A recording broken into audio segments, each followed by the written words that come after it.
kıymetli misafirlerimiz, konserimize koromuzun seslendireceği, hepsi birbirinden güzel 3 türkü ile başlıyoruz.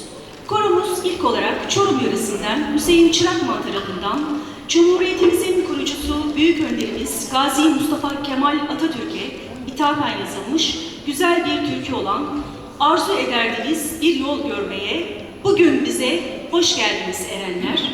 Ardından Yücel Paşmakçı'nın derlediği Elazığ yöresine ait "Pencereden bir taş geldi, ben sandım ki mamoş geldi" ve devamında Nida Tüfekçi'den derlenen Ankara yöresine ait "Kayaların Arını" adlı türküleri seslendirecekler.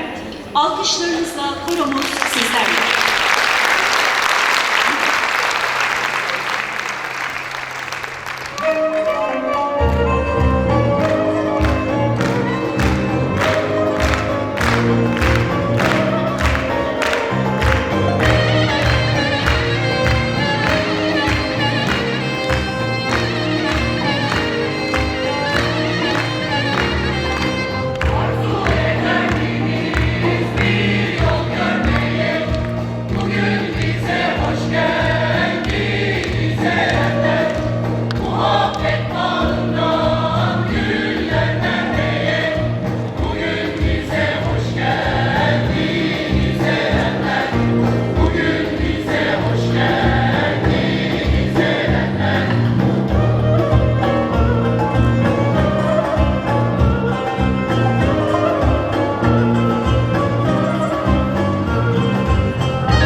Zerre kaçmaz halim.